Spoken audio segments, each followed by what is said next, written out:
Tropical sprue বা পরিবেশজনিত কারণে মানুষের পেটের পীড়া এবং অপুষ্টি, এতে একটু ডিফারেন্ট। সাধারণত অতি উচ্চমাত্রায় যেখানে পলিউশন, সেখানে উচ্চমাত্রা যেখানে অপুষ্টি, সেখানে ওরোফিক্যাল ট্রান্সমিশন, ওরোফিক্যাল মুখ থেকে পেটের মধ্যে, এবং ডায়রিয়াজনিত জীবাণু, অনেক সময় ফ্র্যাঙ্ক ডায়রিয়া নাও থাকতে পারে, কিন্তু অন্ত্রনালীতে ওখানে কিন্তু ইন্টেস্টাইনাল লিম্ফার টিস্যু যেগুলো প্রতিষেধক কিংবা প্রতিরোধ হিসাবে কাজ করে, তারা কিন্তু তখন ওখানে নাম্বারে অ্যামাউন্টে কম, তাদের রোগ প্রতিরোধক ক্ষমতা কম, তাদের বারে বারে পেটে পীড়া হয়, যেমন রোটা ভাইরাস দিয়ে হয়, শিগালা দিয়ে হয়, ক্যাম্পাইলোব্যাক্টার জন্য দিয়ে হয়, ক্রিপ্টোস্পোরিডিয়াম দিয়ে হয়, এবং অ্যান্টাটক্সিজেনিক এস্কেরিসিয়া কোলা দিয়ে হতে পারে।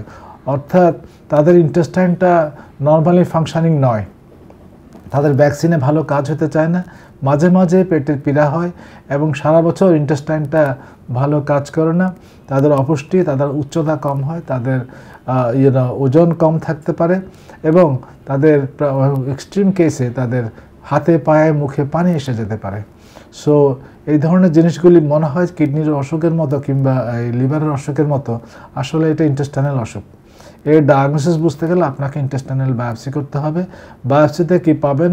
লিম্ফার টিস্যু, ইন্টেস্টাইনে যে প্রতিষেধক যে লিম্ফার টিস্যু মানুষের থাকে, লিম্ফোসাইটগুলিতে প্রিভেন্ট করে মানুষের ইনফেকশন এন্ট্রি করতে, সেগুলোকে কম পাবেন। ইন্টেস্টাইনে লিম্ফার মাস ইন দ্য ইন্টেস্টাইন কম থাকবে, এবং তাদের ইমিউন রেসপন্স যদি আপনি T cell B cell function দেখেন, ওগুলো দুর্বল পাবেন, এবং জ্বর মাঝে মাঝে হতে পারে, ডায়রিয়া হতে পারে, ক্ষুধামন্দা এবং গলায় এবং জিহ্বায় ইনফ্লামেটরি চেঞ্জ থাকতে পারে, রাতে কম দেখতে পারে, এবং দীর্ঘমেয়াদী হলে এবং খুব খারাপ কেস হলে সেক্ষেত্রে আপনি হাতে পায়ে মুখে পেটে পানি এসে যেতে পারে।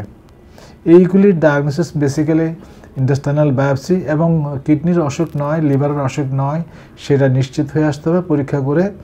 এবং ইন্টেস্টাইনাল বায়োপসি করলে ভিলাস অ্যাট্রপি, মানে ওদের ভিলাসটা শুকিয়ে গেছে, ইন্টেস্টাইনাল লিম্ফাট মাসটা কম পাবেন, ক্রিপ্ট হাইপারপ্লেসিয়া পাবেন।